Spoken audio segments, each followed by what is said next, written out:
announcement, everybody said, Cliff Wright.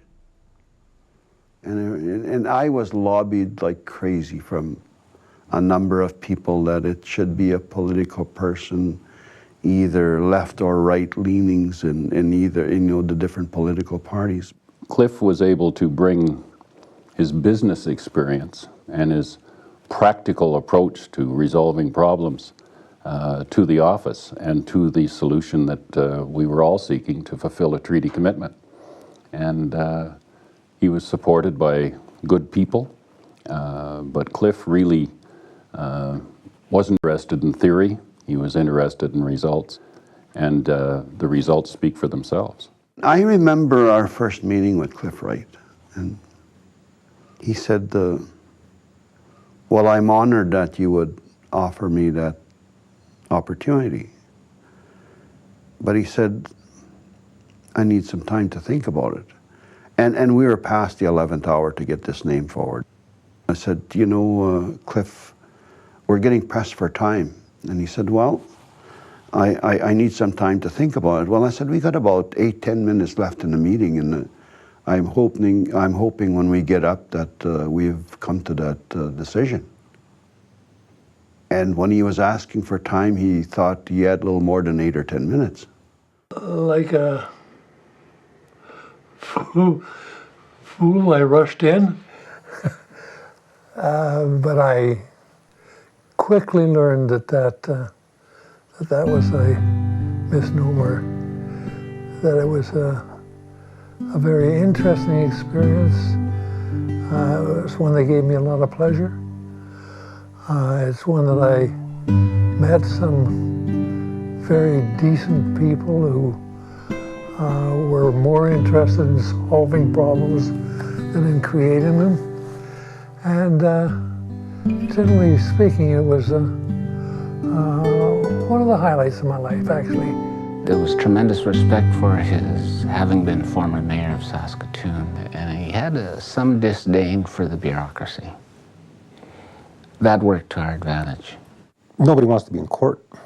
The ideal situation is to have a negotiated settlement that everybody can live with, and then life goes on. But there are two parties to the situation where so far apart there is no progress. Entered the Treaty Commissioner's office, and he issued his report and recommendations, and everybody saw enough in that report to get back to the table, and negotiations ensued. When Chief Crowe and the then Minister Cadieux signed the agreement that started the office of the Treaty Commissioner, then Commissioner Cliff Wright undertook the task to try and provide the mediation and facilitation services to the parties that would allow this Treaty Land Entitlement process to be implemented. And that meant providing an option, the best available option to reach a settlement. And people like Emil Kurczynski was very instrumental in putting this option paper together. And he was I was thankful to him for the work that he had done for the Office of the Treaty Commissioner. He recommended, a bit of what the bands wanted and a bit of what the government were prepared to give. And, it was kind of satisfactory to everybody, and that became the basis, I guess, of the negotiations and probably the basis of the settlement agreement. Both Bill McKnight, the former minister, and Pierre Cadieux saw this as something that we could really make some yards with, a bit under the radar in terms of the great national constitutional stuff, but consistent with the notion that unless we visibly lived up to the treaty promises, we had no future in terms of harmonious relations. And that argument carried.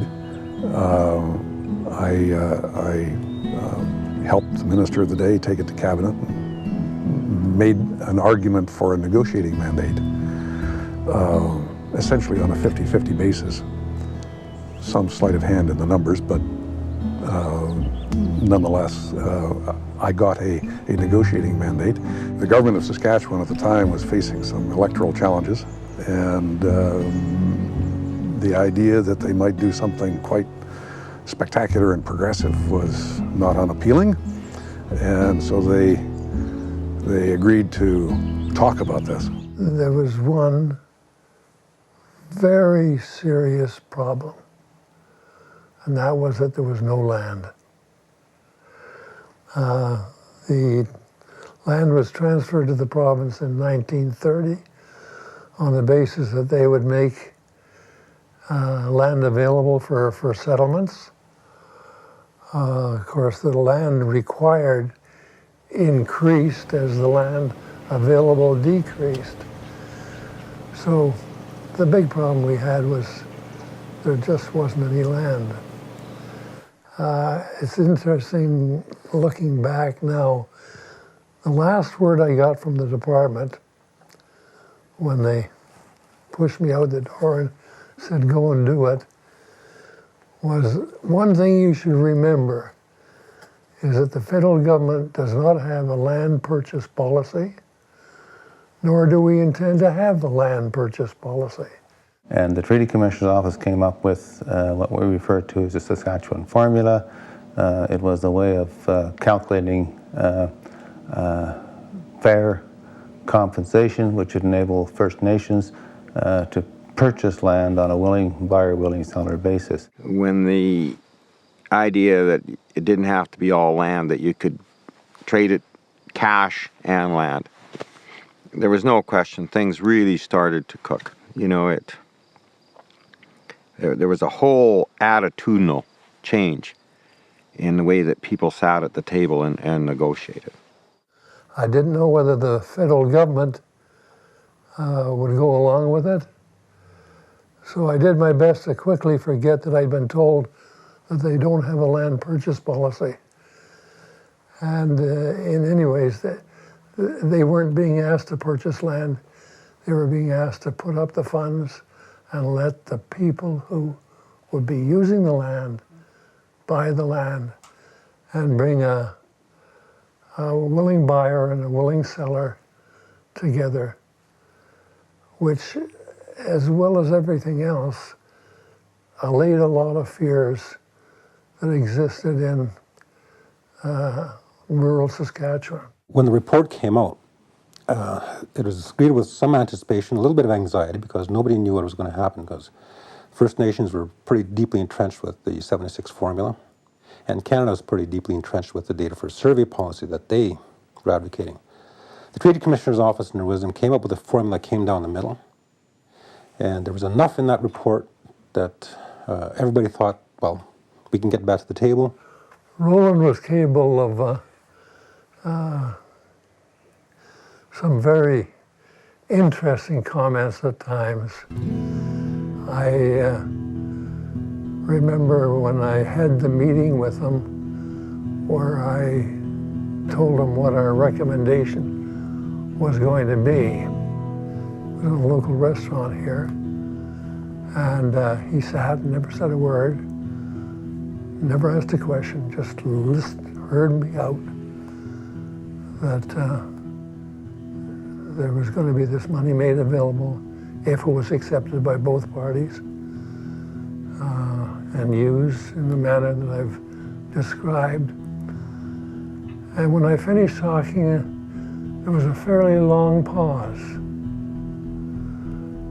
And I wondered, what is this pause leading up to? And finally, at the end of the long pause, Roland said, there is a God. It was an agreement that he just wholeheartedly accepted and believed in and felt he could work with.